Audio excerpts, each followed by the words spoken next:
Eu sou Márcia Chueira e falo direto de Cuba. Hoje é 19 de janeiro de 2021. Como faço a gravação um dia antes do programa ir ao ar, não posso comentar a posse do Biden. A falta que faz uma bola de cristal, não é não? Bem, há poucos dias de deixar a Casa Branca, o governo Trump continuou agredindo a Cuba e outros países considerados pouco simpáticos aos Estados Unidos. Na segunda-feira, 11 de janeiro, o secretário de Estado Mike Pompeo anunciou a inclusão de Cuba na lista de países que patrocinam o terrorismo.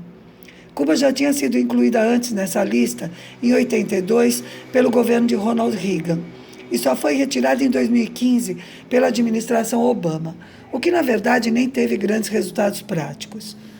A reinclusão agora é para ameaçar com multas quem realize negócio com empresas cubanas e serve também para dificultar as relações com o governo Biden logo de cara.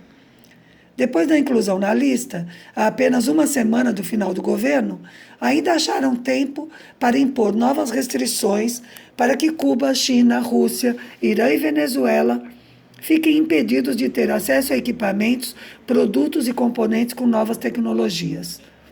Claro que o efeito de uma medida assim para Cuba e Venezuela é muito pior que para a Rússia e China. No caso de Cuba, essas duas medidas se somam a mais de 230 outras aprovadas durante o governo Trump. Isso dá, em média, quase 5 medidas por mês durante 4 anos, e todas com o objetivo de sufocar economicamente a ilha. O relatório anual sobre as consequências do bloqueio no período 2019-2020 mostra que, por primeira vez em mais de 60 anos, os prejuízos causados pelas medidas restritivas do governo norte-americano contra Cuba superaram a marca dos 5 bilhões de dólares. Para a economia de uma pequena ilha do Caribe, isso tem o efeito de bloquear o desenvolvimento, de desabastecer o mercado interno de alimentos e medicamentos e de provocar constante desindustrialização, seja por falta de novos investimentos, seja por impedir a manutenção do que já existe. E se não bastassem as medidas econômicas coercitivas, o governo Trump também promoveu uma campanha de mentiras contra a colaboração médica de Cuba a outros países. A consequência foi deixar a milhões de brasileiros, bolivianos e equatorianos sem assistência médica, pelo rompimento dos contratos de prestação de serviço de saúde. A isso, soma-se o apoio desavergonhado do governo norte-americano a grupelhos contra-revolucionários.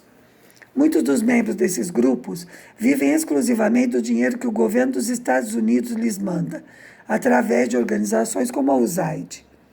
São blogueiros, órgãos de mídia digital, mas também grupos que praticam ações terroristas na ilha, como aconteceu em novembro do ano passado, quando jogaram um coquetel Molotov em um posto de gasolina em Havana e quebraram a porta de vidro de um banco na província de Las Tunas.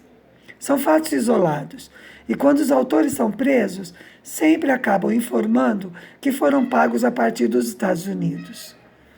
Isso torna ainda mais cínica a inclusão de Cuba na lista de países patrocinadores do terrorismo, quando os Estados Unidos são o país que mais financia o terrorismo pelo mundo, seja por grupos, seja o terrorismo de Estado, como o de Israel. Bom, aqui na ilha, o ordenamento econômico está causando alguma polêmica. Ainda é cedo para análises, não tem nem um mês, mas as pessoas estão inquietas com o aumento de alguns preços, embora todos os salários, pensões e contribuições também tenham aumentado proporcionalmente. O governo tem reiterado a posição de que ninguém sairá prejudicado e todos que necessitem serão protegidos. Os casos particulares estão sendo estudados e resolvidos individualmente. Caso particular pode ser uma família com muitos adultos que não trabalham por idade ou doença, por exemplo, ou um núcleo de um só membro já idoso, ou mesmo uma mãe que não pode trabalhar porque cuida de um filho deficiente. Enfim, ninguém vai ficar para trás. Agora a Covid.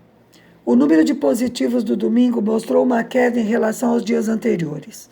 Esperamos já ter passado o pico desta terceira onda, que teve origem nos viajantes que chegaram do exterior já contaminados.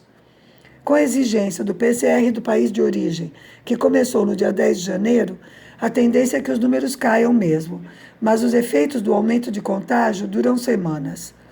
Esta onda está sendo realmente pior que as duas anteriores. Os números são bem mais altos. A taxa de falecimentos também subiu. Além disso, há mais casos de menores contaminados, o que reflete menor percepção de risco. Os laboratórios de análise de PCR estão trabalhando 24 horas por dia e os hospitais reduziram em 50% o atendimento a outras doenças. As províncias e municípios que voltaram à fase de transmissão autóctone suspenderam as aulas presenciais e amanhã recomeçam as aulas pela televisão. E como a província de Havana havia recomeçado as aulas depois que as outras províncias, o Ministério da Educação teve de fazer 2 adaptações curriculares diferentes para todos os níveis educacionais. Professores me entenderão. Do primeiro ano primário ao último do pré-universitário, e mais a educação especial, escolas de arte e as escolas técnicas. Tudo duplicado, 2 grades em 2 canais de televisão diferentes. Felizmente, como a televisão é estatal, não precisa brigar pelo espaço, porque aqui não existe propaganda. A TV tem uma função social e não comercial. Para terminar, continuamos na campanha pelo Prêmio Nobel da Paz às Brigadas Médicas Cubanas. Entre no site e apoie. brigadasmedicuba.com. Por hoje é isso. Saudações socialistas.